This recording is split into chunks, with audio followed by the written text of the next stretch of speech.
नमस्कार साथियों, आदरित में आपका स्वागत है। जैसा कि मैंने कहा था कि आज एक नए सेशन के साथ आएंगे।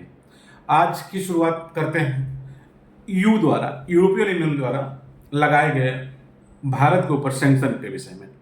क्या है ये सैंक्शन, क्यों लगाया गया, कैसे लगा और इस पर भारत के बाजारों पर क्या असर पड़ेगा।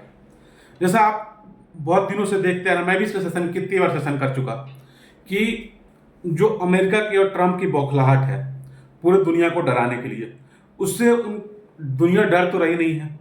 अपने ब्राजील का केस देखा, रसिया तो वैसे ही नहीं डर रहा है, चाइना का कुछ असर हो नहीं रहा है, ऑस्ट्रेलिया भी आके इवन चाइना से मिला और भारत पे असर हो नहीं रहा उनका बोलने का।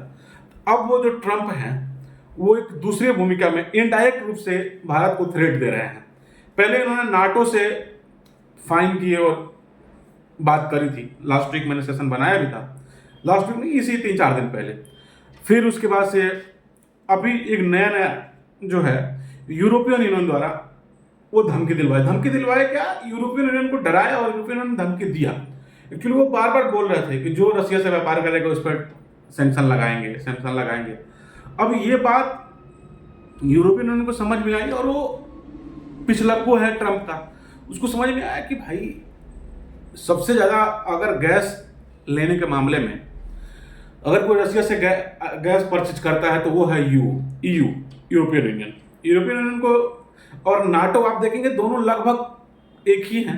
नाटो में थोड़े ज़्यादा देश हैं, यूरोपियन यूनियन में थोड़ा कम देश है, लेकिन चूंकि दोनों में बैकिंग अमेरिका की है तो यू वाले नाटो की धमकी के बाद सब यू की धमकी आई कि जो भी व्यक्ति रसिया से व्यापार करेगा, खास करके उन्होंने सीधे बोला कि अब हम, चूंकि अमेरिका ये बात बोल रहा है तो हम जो ऑयल परचेज करते हैं भारत से उसमें एक रशियन कंपनी इन्वॉल्व है और रोजनेफ्ट करके कंपनी है जो ऑयल एक्सपोर्ट कर रहा भारत यूरोपियन यूनियन को, वो इन्वॉल्व है, इसलिए हम वो तेल नहीं ले सकते।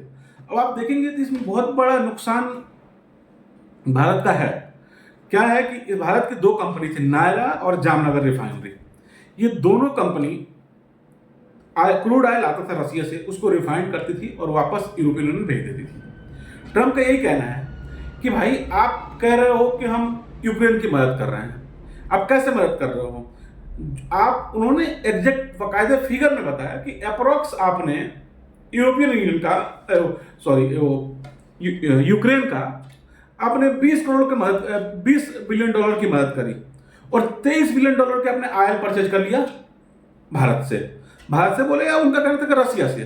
तो आप मदद कैसे कर रहे हो, जितना कि आप मदद करिए उससे ज्यादा आपने ऑयल परचेज कर लिया, उसको इकोनॉमिकली स्ट्रांग बना रहे हो। रसिया बात नहीं सुन रहा है, ट्रंप का युद्ध नहीं रोक रहा है, ट्रंप की इसमें बेइज्जती हो रही है। वो चुनाव इसी चीज पे जीते थे कि मैं जैसे आऊंगा विद इन मीन्स 1 महीने के अंदर, मैं 10 दिन के अंदर युद्ध रुकवा दूंगा।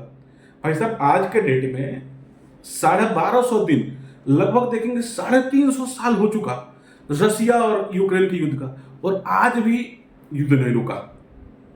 और एक मतलब पूरी दुनिया में जो थू हो रही है ट्रंप की, उसके पीछे बहुत बड़ा कारण रसिया है। रसिया ही है, कुछ सुन नहीं रहा, ये बोल रहे हैं कोई, और एक शब्द मैंने कई बार उन्होंने फोन पे ही बात कर लिया, वो मानने को रेडी नहीं है। इवन जुलाई में जेलेंस्की के घर पे भी ड्रोन अटैक कर दिया। तो इन सबसे बौखलाहट के बाद अब पूरे पैंतरे मान के पहले नाटो से फिर यूरोपियन यूनियन से खुद से सैंक्शन लगा के हार गए। अब इन्होंने कहा कि नहीं, ये रसिया तो सुनने वाला है नहीं, तब उन देशों पर बैन लगाओ जो रसिया से व्यापार कर रहे हैं। तो इसी सिलसिले में यूरोपियन यूनियन ने बैन लगाया कि ये कंपनी पे बैन होगी। अब क्या है कि भारत जो है, जो वहां से क्रूड ऑयल ले रहा था, उसी क्रूड ऑयल को उसी शिप में रिफाइंड करके और रेड सी के थ्रू यूरोपियन यूनियन भेज रहा था। अब इस बैन से क्या होगा, एक तो रसिया का इंपोर्ट, रसिया से हम ऑयल इंपोर्ट कम होगा। ऑयल इंपोर्ट से क्या होगा कि रसिया की इकोनॉमी कम होगी। उनका ऐसा कैलकुलेशन है कि रसिया से जब व्यापार करेंगे, लोग खरीद रहे हैं, उसके बाद पैसे आ रहा है, तभी वो युद्ध खींचे जा रहा है।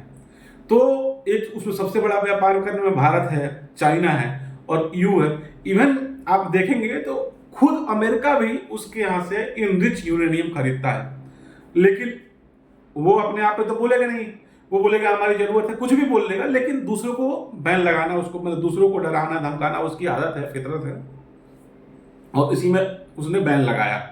अब क्या होगा, अब उसने ये तो बैन लगा दिया कि भारत नहीं लेगा, और अब चाइना भी बहुत हद तक जो है मदद कर रहा है रसिया की, परचेजिंग करके, ट्रेड करके। इन्होंने उस तेल पे भी एक लेटर भी जारी किया और उसमें यह भी लिखा कि आप 47 मतलब $47 पर बैरल के अप्रॉक्स उन्होंने रेट तय किया कि इससे ज्यादा आप तेल नहीं बेच सकते।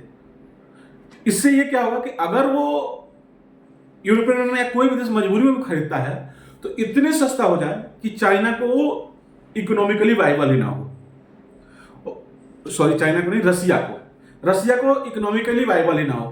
तो ये सारा चीज देखते हुए ये पूरा सैंक्शन जो भारत पे यूरोपियन यूनियन लगाया, चाहे अमेरिका की, सबके पीछे एक ही व्यक्ति है, ट्रंप, और इस सबका मकसद एक ही है, कैसे भी रसिया को झुकाना।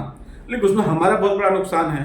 अब देखिए इस पे भारत की क्या प्रतिक्रिया आती है, भारत कैसे इसको हैंडल करता है और चाइना कैसे हैंडल करता है, और क्या इसमें ये इनका जो टैरिफ प्लान है ये सक्सेसफुल होता है कि फिर और सारे टैरिफ की तरह ये भी फेल होगा। आगे देखते हैं, जैसा कुछ होगा आपको अपडेट करेंगे। जय हिंद, जय भारत।